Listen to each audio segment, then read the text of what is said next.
एक समय की बात है। एक गांव में मीना नाम की एक लड़की रहती थी। उसके पापा लालचंद गांव के बड़े सेठ थे। उनके पास बहुत से बगीचे और जमीन थी।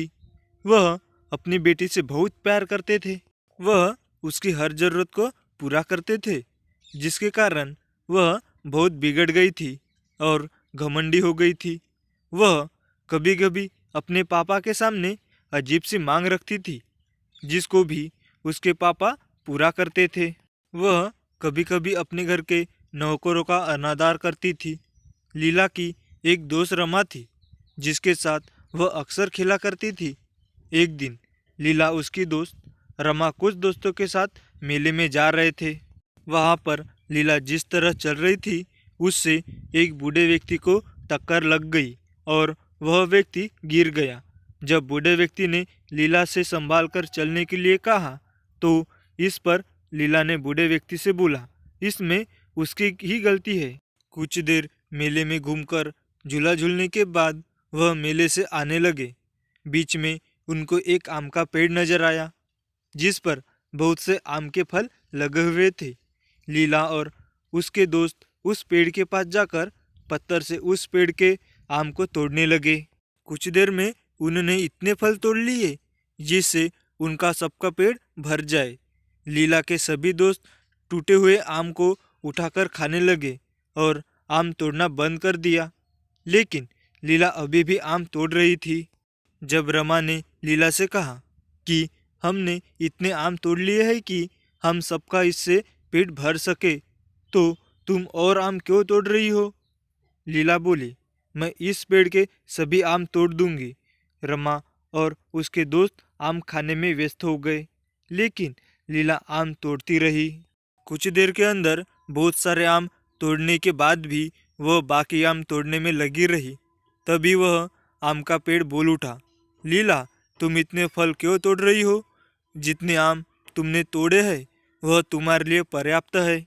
पेड़ को बोलता देखकर लीला के दोस्त डर गए, लेकिन लीला बोली, मैं तो आज तुम्हारे सारे आम तोड़ दूंगी।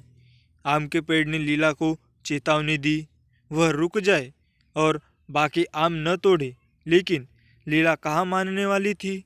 उसने आम तोड़ना जारी रखा और बोली, तुम मेरा क्या बिगाड़ोगे? आम के पेड़ ने बोला, लीला, तुम बहुत घमंडी लड़की हो, तुमको सबक सिखाना ही पड़ेगा। इसके बाद आम के पेड़ ने लीला पर जादू किया, जिससे उसकी मूछें निकल आई। उसे देखकर उसके सभी साथी हंसने लगे। लीला आम के पेड़ से विनती करने लगी, वह अब ऐसा नहीं करेगी, वह उसकी मूछों को हटा दे। लेकिन आम का पेड़ बोला, पहले तुम जाकर अपने पिता को लेकर आओ, मगर वह मुझसे इसके लिए बोलेंगे तभी मैं तुम्हारी मूछों को हटाऊंगा। यह सुनकर लीला मुंह पर चुन्नी लपेटकर घर जाने लगी।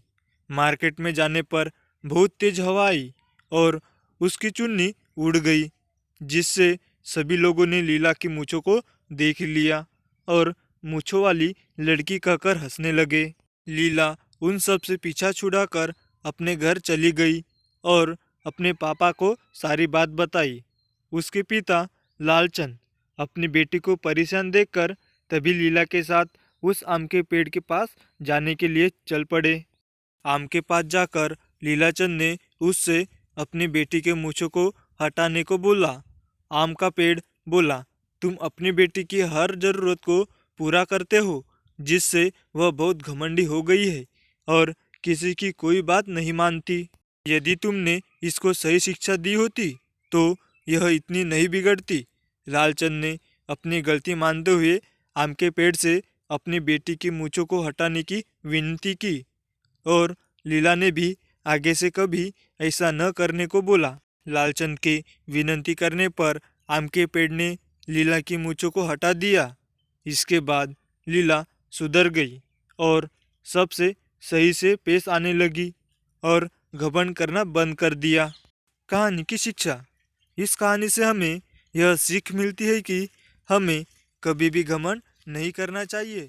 Thank you.